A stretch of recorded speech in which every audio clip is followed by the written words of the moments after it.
The role of government enterprises during the reform period has changed drastically, and of course we're talking about since 1980. Before that time, and even into the 1980s, enterprises, state enterprises, about 100,000 of them, all throughout China, were essentially small societies where everything in terms of welfare was provided to the full-time employees of those enterprises. Again, we're talking about perhaps 100 million people, not a huge percentage of China's population. As the reforms, economic reforms, commercial reforms swept through the state sector, they were really not able to fulfill the welfare functions that they had once been able to do for various reasons. They were now responsible for their own profits, and many of them, in fact, began to take some of those profits and build housing, much needed housing for the workers. But in terms of pensions, in terms of health care, the burden was just too great. By the 1990s, with state-owned enterprise, SOE reform on the horizon, on the agenda, it was up to local governments to figure out a way, and the State Council and various ministries, of course, put together a set of policies that allowed local governments, not just provincial governments, but urban governments, to begin collecting through something called social insurance agencies, collecting fees, payments, premiums, if you want to think in insurance terms, from all the enterprises that were located within the locale of the city. So these social insurance agencies, along to some extent with the agencies of the branches of the Ministry of Labor, gained considerable power because they could go to even a very large state-owned enterprise that might be commanded or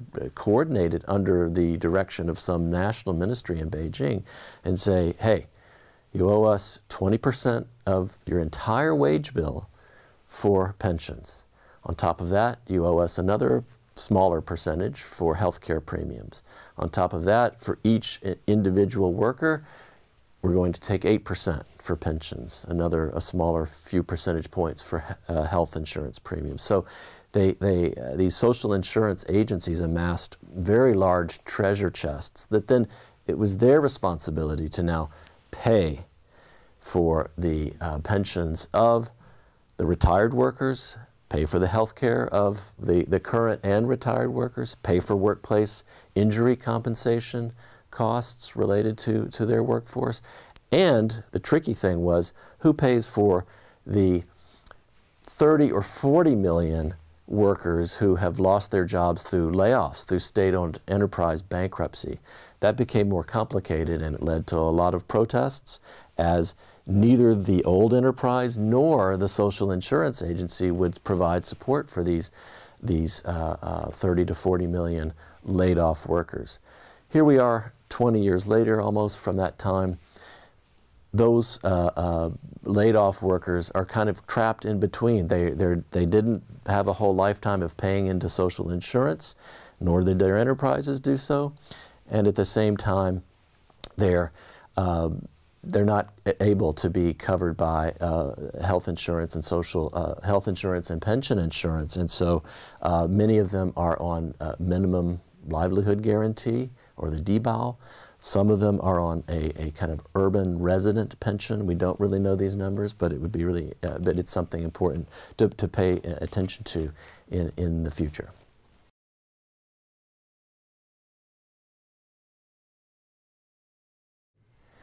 Local governments in China's welfare regime play a very important and very complicated role.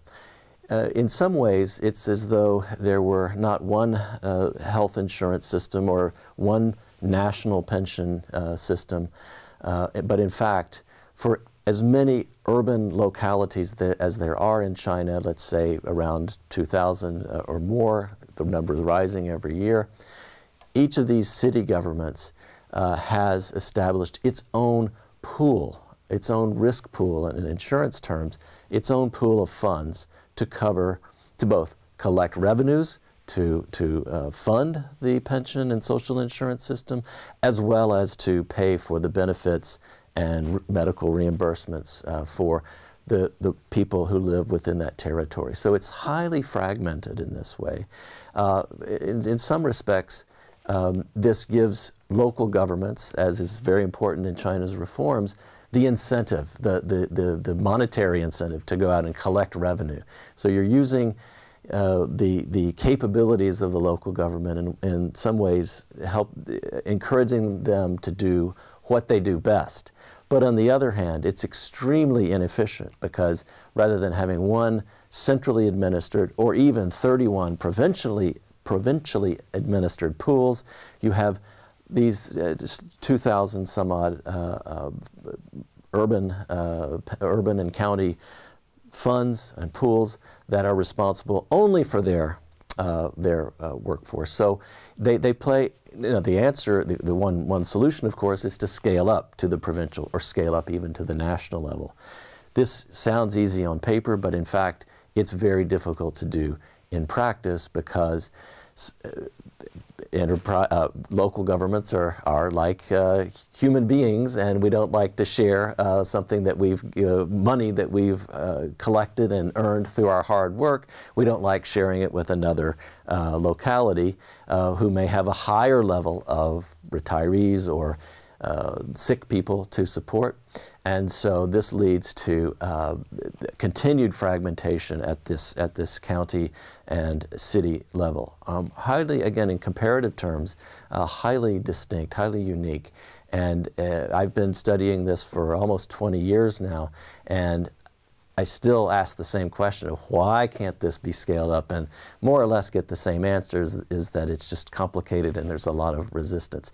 This may be something, if we're in an era where Xi Jinping is trying to do bold and controversial and push through sorts of reforms that have never been yet able to have been accomplished, this might be an area where he attempts to do so.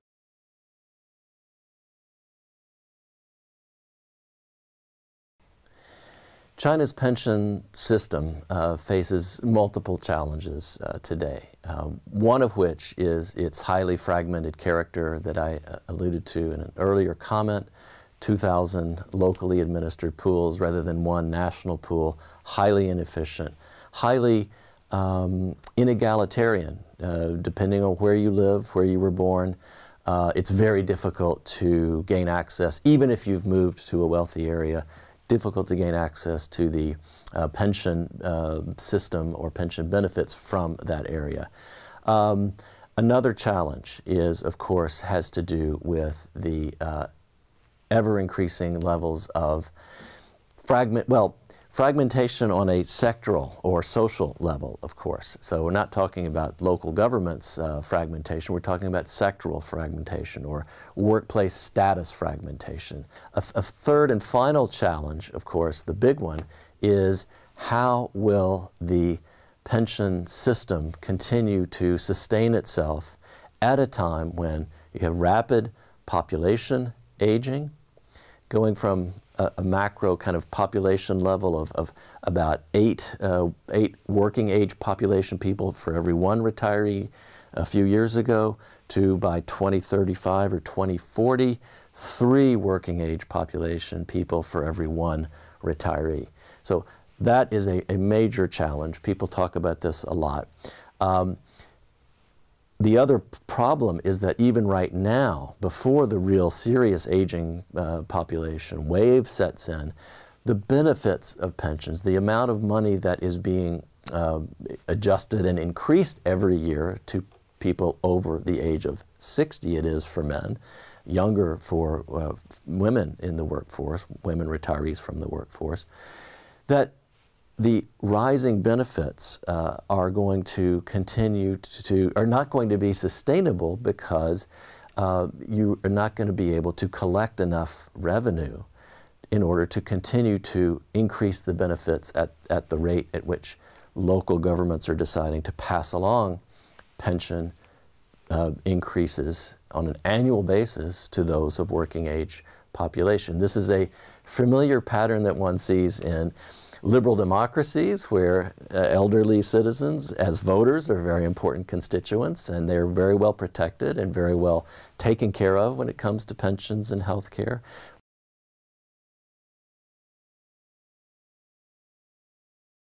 The famous line that demography is destiny will, as I think you could put it into a rhyme, will China's demographic demise lead to the end of China's rise, something like this.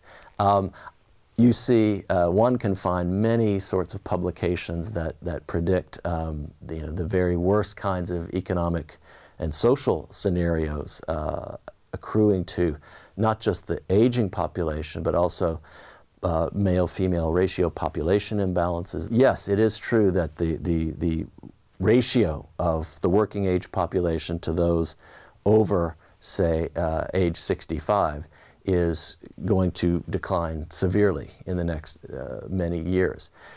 One thing that is an obvious step that could be taken, and is being taken to some extent, is to increase the retirement age from the very low ages of 60 for men, 55 for white-collar women, 50 for blue-collar women.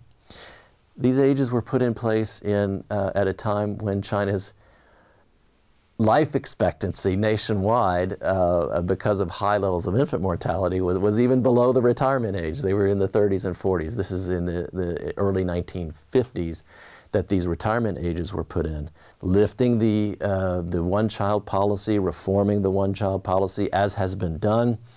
This is another policy response, again, one that for short and medium term, nothing really will accrue in terms of the overall working age population ratio to retiree ratio.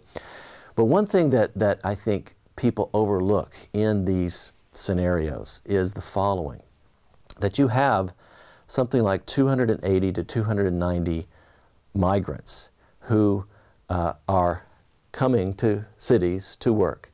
They are, generally speaking, not paying in to any of the 5 forms of social insurance, healthcare and pensions being the most important. Maybe 20%, maybe 25% of migrants are paying into healthcare and pensions. If you could somehow get 100%, 280 million migrants paying into your healthcare and pension system, then you would see great benefits in terms of the fiscal balances, the financial balances, the cash flows that are necessary to operate a sustainable pension system.